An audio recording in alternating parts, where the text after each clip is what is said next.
Disindir ahli waris cebong dan kampret, Ganjar blak-blakan soal Anies. Dikutip dari suara.com, ahli hukum tata negara Refli Harun merasa perseteruan politik sisa pemilihan kepala daerah DKI Jakarta 2017 masih terasa. Itu lantaran istilah cebong dan kampret masih sering didengar.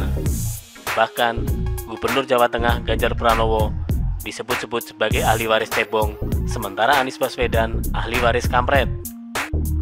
Hal ini sebagaimana diungkapkan Refli dalam video podcast yang diunggah ke YouTube pada Selasa 9 Mei 2020. Kalau orang bicara head to head ke depan, ahli waris cebong adalah Ganjar Pranowo, ahli waris kampret adalah Anies Baswedan. Nah, gimana Bung? Tanya Refli yang disambut Ganjar dengan tertawa terbahak-bahak. Padahal bagi Refli, Anies dan Ganjar adalah sama-sama temannya sebagai alumni Universitas Gadjah Mada. Ia merasa hubungan mereka cukup baik. Ganjar kemudian menanggapi hal tersebut. Ia pun mengakui kalau residu politik ini masih terasa hingga sekarang. Iya, saya kira analisis tidak keliru-keliru amat. Karena memang istilah saya residu politik belum habis betul. Residu politiknya masih, ucap Ganjar. Pria lulusan Fakultas Hukum UGM ini heran residu politik tersebut masih membenturkan dirinya dengan koleganya Anies Baswedan.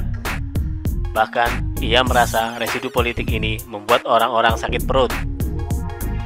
Residu politik ini belum habis betul, dan ini adalah investasi deposit.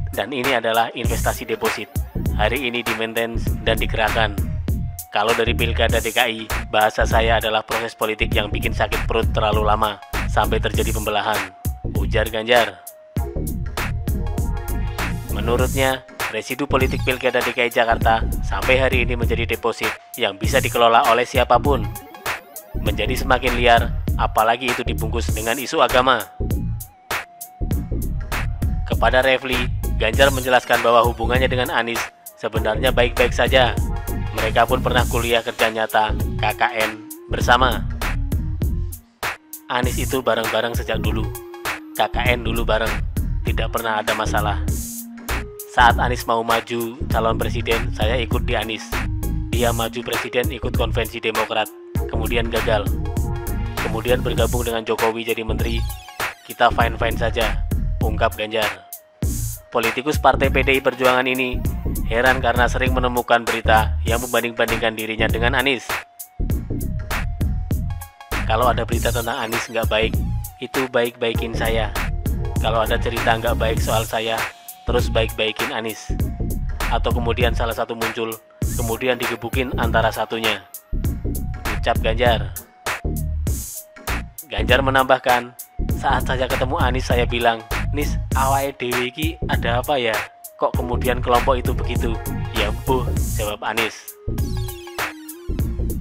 Ia pun membayangkan, andai saja Anies masih menjadi menteri dalam kabinet Jokowi, konstelasi politik sekarang mungkin tidak akan membara seperti sekarang.